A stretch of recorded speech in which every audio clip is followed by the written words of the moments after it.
নমস্কার বাঙালি। পায়েল কিচেনের সমস্ত খাদ্যরসিক বাঙালিদের নমস্কার।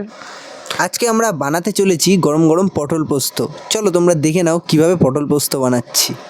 প্রথমে কড়াইতে তেলটা ভালো করে গরম করে নিতে হবে। তারপর এর মধ্যে গোটা পাঁচফোড়ন ও গোটা শুকনো লঙ্কা দিয়ে কিছুক্ষণ নাড়াচাড়া করে নিতে হবে। তারপর নেওয়ার পর পটলগুলো আগে থাকতে কেটে রাখা পটলগুলো দিয়েছি, দিয়ে ভালো করে ভেজে নিতে হবে। ভালো করে ভেজে নেওয়ার পর লবণ দিয়ে দিতে হবে, কারণ লবণটা দিলে পটল থেকে জলটা বার হবে। জলটা বার হলে পটলটা সেদ্ধ হতে সময় লাগবে না, তাড়াতাড়ি সেদ্ধটা হয়ে যাবে। এই যে ভালো করে ভেজে নিচ্ছি লবণ দিয়ে। ভেজে নেওয়ার পর এবার জল দেওয়ার জন্য একদম পারফেক্ট টাইম। এবার জল দিয়ে দিতে হবে, এর মধ্যে পরিমাণ মতন জল দিয়ে দিতে হবে, যাতে পটলটা, কারণ আগে থাকতে ভালো করে ভেজে নিয়েছি পটলটা, প্রায় সেদ্ধ হয়ে গেছে। এবার জল দিয়ে কিছুক্ষণ অপেক্ষা করতে হবে সেদ্ধর জন্য।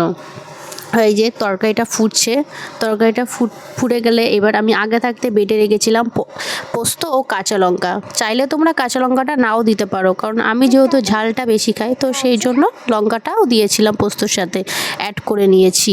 এই যে পোস্ত আর পটল দুটো একসাথে ফুটছে, কারণ পোস্তটা ভালো করে জাল না দিলে পোস্তর একটা কাঁচা গন্ধ বেরোবে। এই যে একদম রেডি হয়ে যাচ্ছে পটল পোস্ত। এবার আমি যেহেতু একটু ঝাল খাই, আগে থাকতেই বলেছি, তার জন্য আগে থাকতে কাঁচা লঙ্কা চিড়ে রেখেছিলাম, সেই কাঁচা লঙ্কাগুলো পটলের সাথে দিয়ে দিয়েছি। এবার দিয়ে একদম পারফেক্ট হয়ে যাচ্ছে পটল পোস্ত। এবার একটু চিনি দিচ্ছি স্বাদ মতন, যাতে চিনিটা দিলে কী হবে, স্বাদটা আরেকটু ভালো হবে। চাইলে তোমরা চিনিটা নাও দিতে পারো। এবার একটু পরিমাণ মতন চিনি দিয়ে দিচ্ছি। চিনিটা দিয়ে ভালো করে পটলের সাথে অ্যাড করে নিতে হবে, যাতে চিনিটা থেকে না যায়। চিনিটা দিয়ে বেশ কিছুক্ষণ নাড়াচাড়া করে নিয়ে একদম রেডি হয়ে যাবে পটল পোস্ত।